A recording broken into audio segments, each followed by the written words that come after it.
C'est bon, ça filme? Salut les Green Movers! Bienvenue sur Greenmotion pour parler de ce phénomène dont vous avez peut-être déjà entendu parler autour de vous, à savoir ce nouveau sport qui est le mouvement avec un grand M. Que vous connaissiez déjà ou pas du tout, dans cette vidéo on fait un tour d'horizon de cette discipline feel good et zen qui semble arriver dans l'air du temps. On le précise tout de suite, c'est un concept ouvert qui est en pleine évolution. Il n'y a donc pas de définition officielle et nous tenterons d'en apporter une du mieux que l'on puisse. On vous présente du coup un portrait aussi complet que possible, bien que subjectif. Ceci étant dit, on peut commencer, on parle mouvement, vous êtes sur Greenmotion, c'est parti!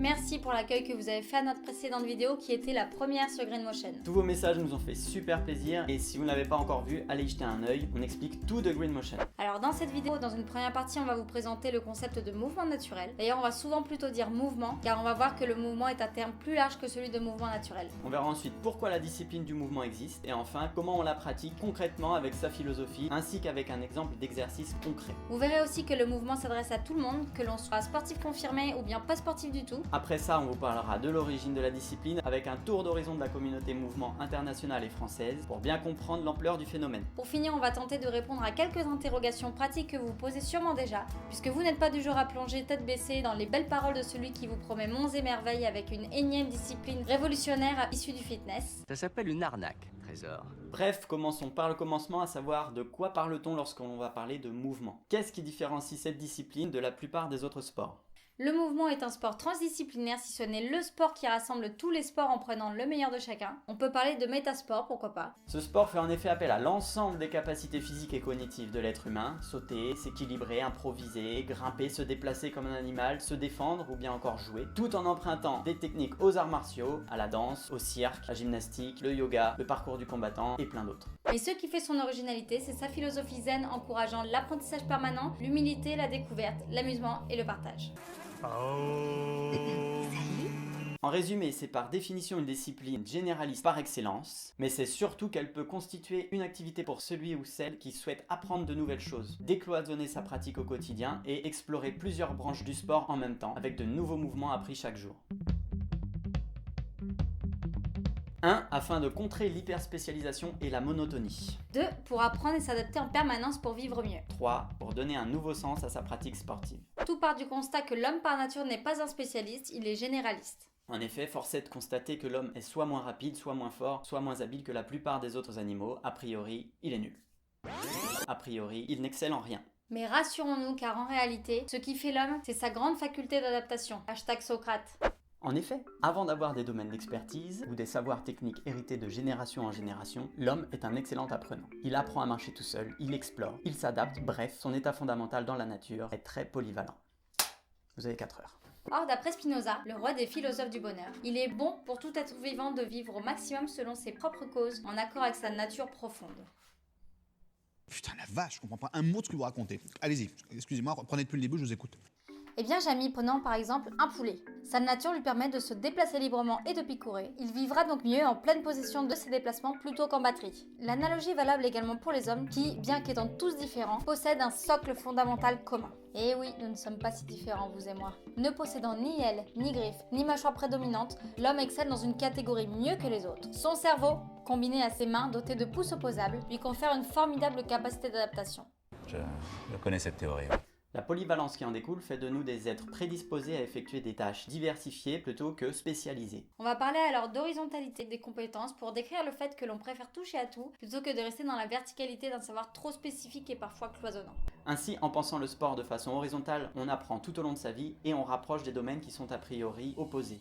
L'intensité et la douceur, le contrôle et le lâcher-prise, la conscience et l'instinct, l'humour et le sérieux. Ça fait bizarre, on dirait que t'es en train de... Quand même, ça va. Tout ça pour dire que l'hyperspécialisation en sport, même si elle permet de faire des choses fantastiques lorsque l'on parle de performance en sport de haut niveau, n'apporte pas toujours les réponses espérées à celui qui la pratique. Mais diversifier ses pratiques ne suffit pas, une recherche de sens, de cohérence et de liberté est à l'origine du mouvement, outre le désir d'esthétisme et de performance. Prenons un exemple concret. Un concert de 50 musiciens de haut niveau jouant chacun leur meilleur morceau, mais de leur côté, sans prêter attention aux voisins.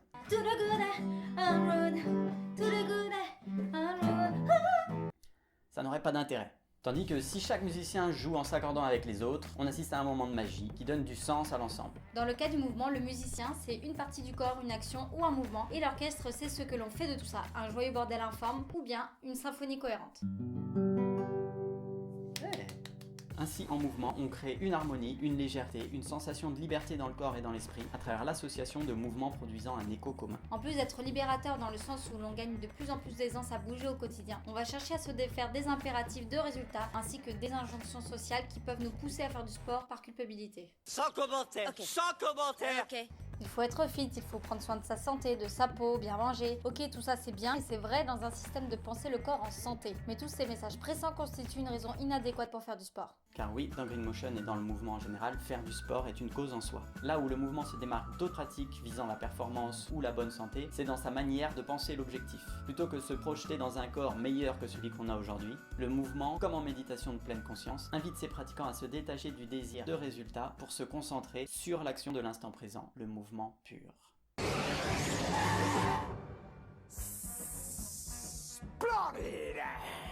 Les résultats esthétiques ou même les performances ne sont qu'un effet secondaire de la pratique. En ceci, il y a comme une inversion des valeurs communément admises en sport. Un exemple pratique qui constitue l'un des mouvements centraux de la discipline, c'est le handstand.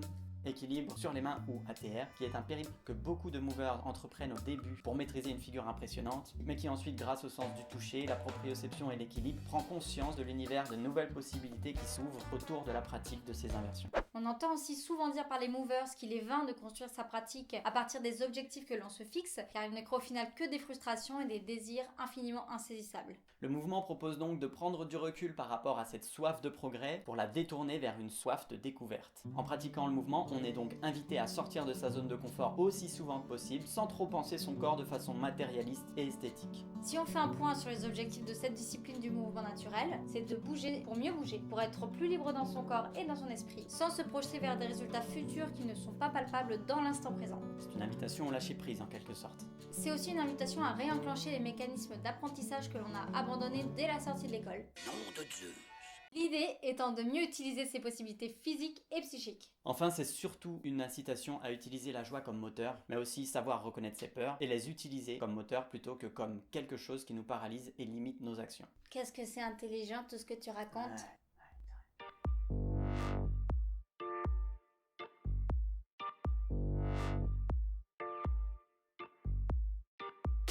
Eh bien, grâce à une philosophie pratique de vie, encourageant l'exploration, la polyvalence et la simplicité. Hakuna Matata. Cette philosophie tient en 5 points essentiels. 1. Conscience du rôle de l'ego et conscience de soi. Avoir une image de soi qui est la plus en accord avec ce que l'on est profondément et non pas avec ce que la société veut que l'on soit. Comprendre sa part de narcissisme et voir si elle nous sert ou non. 2. Curiosité, qui nous conduit à la découverte perpétuelle. Cela va de pair avec le fait de sortir de sa zone de confort aussi souvent que possible. 3. Remise en question. Un échec égale une leçon à saisir, ou plutôt lâcher prise devant les impératifs de succès. 4. Simplicité et minimalisme. Matériel basique, bâton, balle, barre, anneau, sol, chaussures plates sans amorti, voire pieds nus. Tout ça dans le but de favoriser la créativité, car en effet, comme dit le vieil adage, ce n'est pas l'outil qui fait la beauté ou la complexité d'un travail, mais c'est bien la main de l'artiste. Ramasse. C'est bien. 5. Partage et communication. Renouer avec la notion de jeu pour rappeler son âme d'enfant et son regard neuf. La communication motrice, la sociabilité, la coopération, etc. Ces règles, même si elles font un peu technique de développement personnel, vont dans le sens d'une acceptation de soi tel que l'on est, et non pas vers « je veux être quelque chose d'autre, je veux être quelqu'un d'autre, je veux être meilleur ». Même si oui, en pratiquant le mouvement, on progresse forcément, mais ce n'est qu'un effet secondaire. Ainsi, on aspire à plus de liberté et de présence dans l'instant, une sorte de sagesse à travers le sport. Exactement, mais attention, en lien avec cette philosophie et l'idée de sagesse, on parle dans le jargon de la méditation de la puanteur du zen. Moi, ça fait des années que j'ai arrêté de prendre des bains, et même des douches. En gros, celui qui pense être plus sage ou faire mieux que les autres se trompe dès lors qu'il a la pensée d'être le sage. T'as pris la grosse tête, mon petit bonhomme? En résumé sur la philosophie du mouvement, la découverte continuelle conduit à la polyvalence, l'humilité et le partage, ce qui permet de ne pas rester en surface. Cela amène ainsi à développer des habiletés motrices, la capacité d'apprendre de nouveaux mouvements, en cherchant aussi des solutions aux désagréments psychosomatiques de la vie quotidienne moderne, à savoir métro boulot dodo, dépression, etc.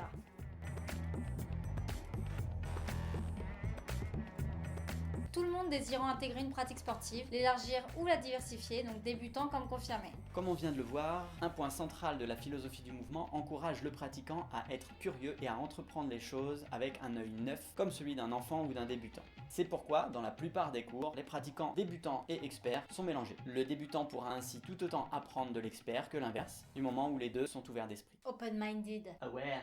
On fait d'ailleurs souvent le rapprochement avec le concept zen de l'esprit de Shoshin. On parle alors non pas d'étudiants mais plutôt de partenaires. L'idée est donc de ne pas se contenter de ses acquis, mais de se bousculer en permanence afin d'apprendre de nouvelles choses. Vas-y, Bah tu m'as pas dit de te bousculer? pied-bouche. Et c'est d'ailleurs ce qui maintient le cerveau en éveil tout au long de la vie en faisant appel à la plasticité du cerveau, c'est-à-dire en créant de nouvelles connexions neuronales. Mais attention, je suis pas que du muscle. Hein. Non, non, moi je suis avant tout sur le psychologique. Notons que le mouvement ne se cantonne pas non plus au sport, puisque des artistes étudient le mouvement afin d'améliorer le rapport qu'ils ont avec leur corps, et notamment avec la voix ou le jeu d'acteur. Je sais que Sting, Paul McCartney ou encore Robin Williams ont fait appel à la méthode d'Alexander, dont on va parler juste après.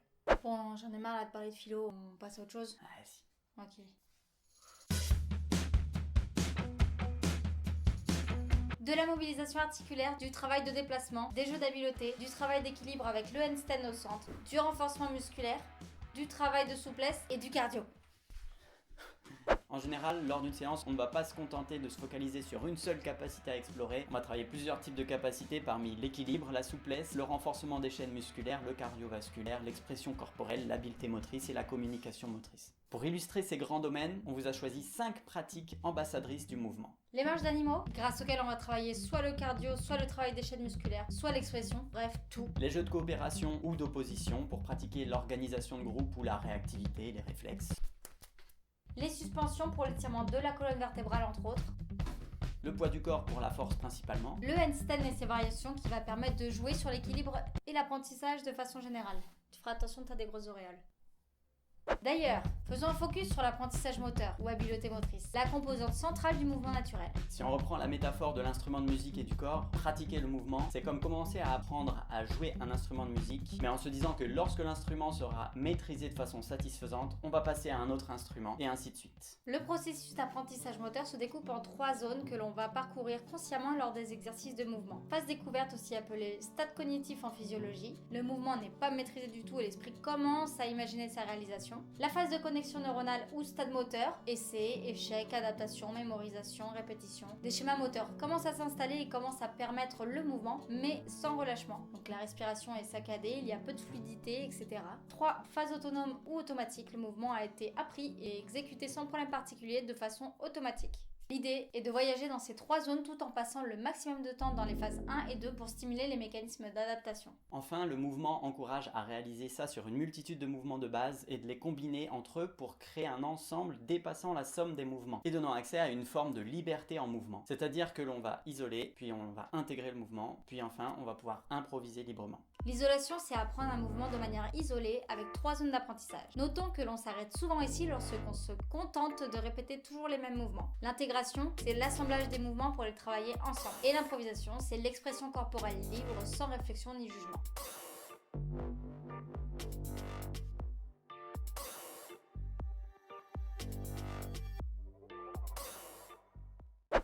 Bob, d'où ça vient le mouvement naturel? Le mouvement n'est pas une discipline si nouvelle que ça, mais plutôt une redécouverte de certaines pratiques dans l'air du temps. En effet, ça fait plus de 100 ans que le mouvement existe. Après oui, comme tout, ça évolue et ça s'adapte à son époque. C'est loin d'être évident de dire qu'un tel ou un tel est à l'origine du concept du mouvement, Vous savez, moi je crois pas qu'il y ait de bonnes ou de mauvaises situations. car en réalité, il s'agit plutôt d'un élan collectif non organisé. Une suite logique de la course à la performance, puisque la plupart de ceux qui sont à l'origine du concept, ce sont des sportifs ou des artistes experts experts dans leur domaine, qui ont stagné dans leur discipline de prédilection, puis élargi leur pratique à d'autres disciplines, ont cherché à comprendre ce qui se trouvait dans l'essence même du mouvement, au-delà de l'aspect purement musculaire. À l'origine, le mouvement est donc un ensemble de méthodes d'éducation somatique dont l'objet est de libérer l'ensemble corps-esprit à travers le mouvement. Libéré, délivré, je ne mentirai plus jamais. Venez m'aider. Faisons un petit historique qui va nous conduire à l'émergence de la culture du mouvement telle qu'elle existe aujourd'hui. Ici, on ne remonte pas aux origines de l'éducation somatique, car nous ne voulons pas nous aventurer dans des théories que nous ne maîtrisons pas et qui ne font pas forcément consensus. Mais on peut quand même identifier deux racines principales. On trouve une première racine au XXe siècle pendant la Première Guerre mondiale avec George Herbert, un professeur d'éducation physique et ancien militaire de la marine française qui, à partir de 1914, présente une méthode proposant de faire du sport de la façon la plus polyvalente possible dans une optique utilitariste et altruiste avec une philosophie de vie holistique et vertueuse. Oui! Oui! Oh oui! Tu la sens, ma grosse intelligence! Tiens! Tiens! Tiens! Cette méthode, appelée méthode naturelle ou hébertisme, s'oppose aux méthodes sportives spécialisées de l'époque, telles que la gymnastique suédoise, plus statique et analytique, c'est-à-dire qui décompose plus qu'elle ne rassemble les parties du corps. Malgré ces bonnes idées, l'hébertisme ne s'impose pas comme la méthode d'éducation sportive nationale en France, même si elle influence en partie le développement de l'EPS tel qu'on le connaît aujourd'hui. Cette méthode naturelle de Hebert va aussi particulièrement influencer l'apparition d'une branche du mouvement naturel qui est portée par Erwan Le Corre et sa méthode MoveNat, à travers ce qu'on appelle le paléo-fitness. Même si MoveNat se revendique comme étant influencé par Hebert, il s'accompagne de quelque chose de nouveau avec cette notion de paléo-fitness.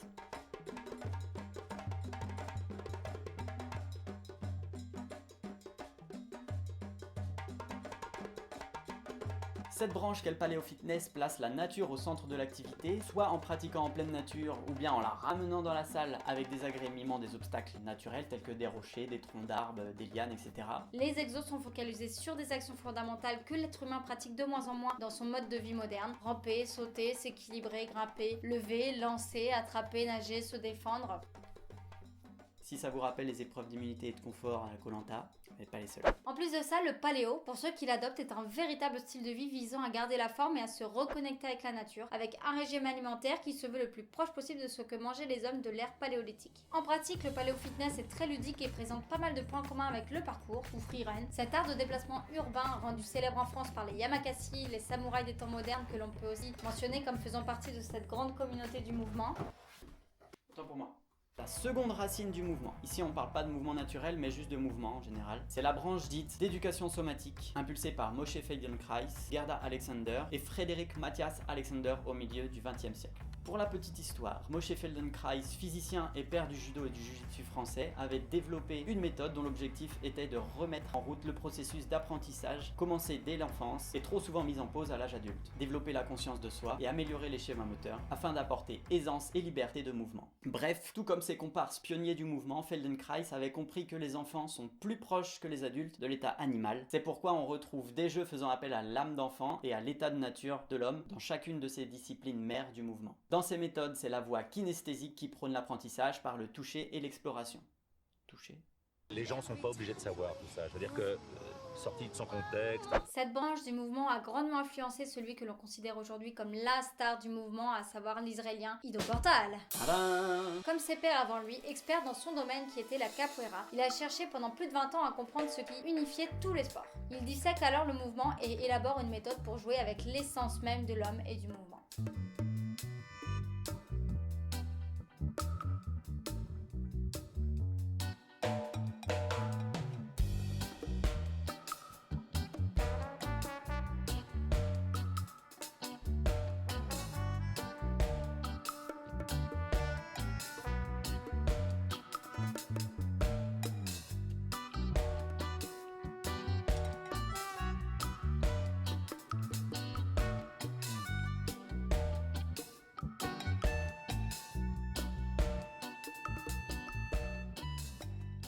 Petit focus sur Ido Portal et sa méthode en quelques points. Il encourage un état d'esprit de jeu plutôt que compétiteur. Embrace chaos, s'adapter à une situation imprévisible. Bamboo legs, plutôt que d'avoir des jambes d'acier, il préfère des jambes de bambou, souples et rigides à la fois. Success is not a good orientation. En gros, le succès n'est pas une bonne orientation. Plus tu es bon dans un domaine, moins cette pratique t'apporte de bénéfices liés aux apprentissages. Du coup, selon Idoportal, il ne faut pas se satisfaire du fait d'être bon dans un domaine. Dès lors que l'on constate que l'on fait quelque chose facilement, il faut poursuivre en complexifiant la tâche ou en explorant d'autres choses.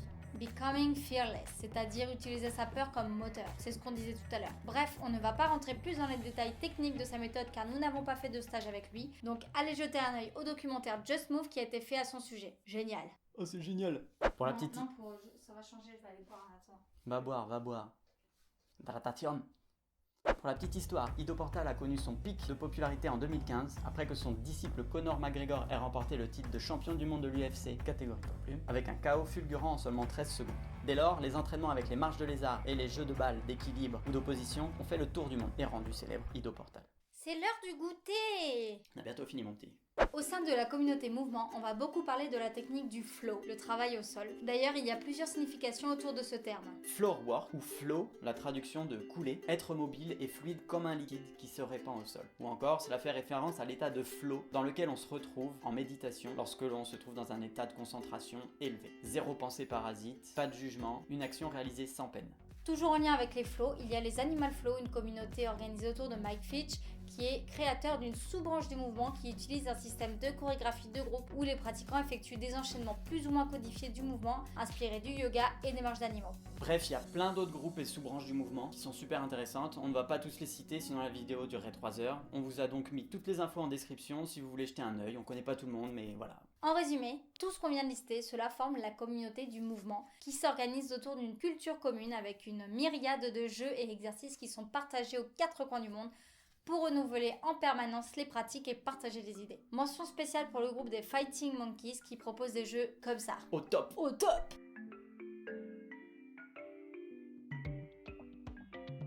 Et en France alors? En France, d'après ce que l'on sait, le mouvement est en train d'arriver un peu partout, dans les grandes villes surtout, avec des groupes de pratique dont Green Motion fait partie. Il y a également quelques rares salles. La première salle a proposé du MoveNat, mais pas que, c'est Wolf Movement à Montpellier. Petit clin d'œil d'ailleurs. Il propose un bel espace aménagé, un peu comme une jungle avec des blocs, des lianes, des poutres, etc.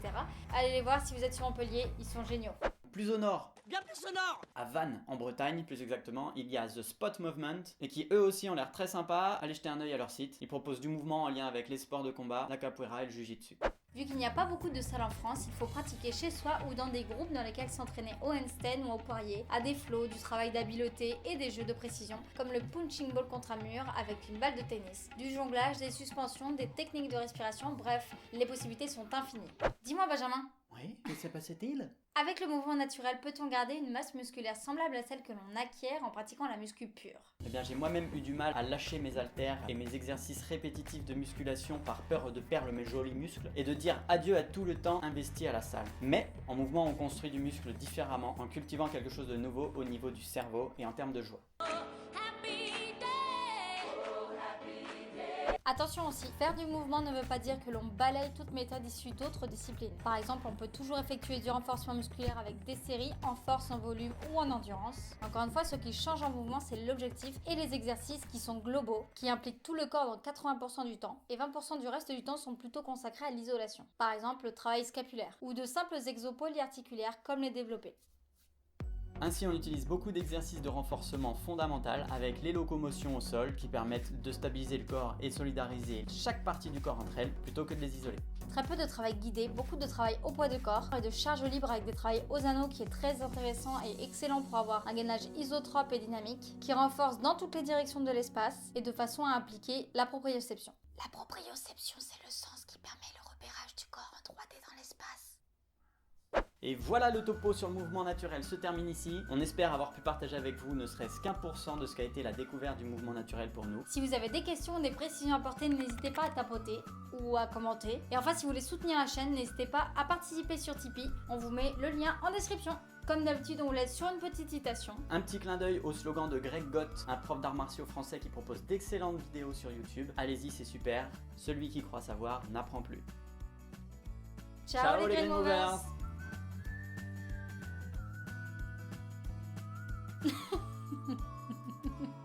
Quelle On horreur. l'a fait? Ouais. Et Ciao les Green Movers.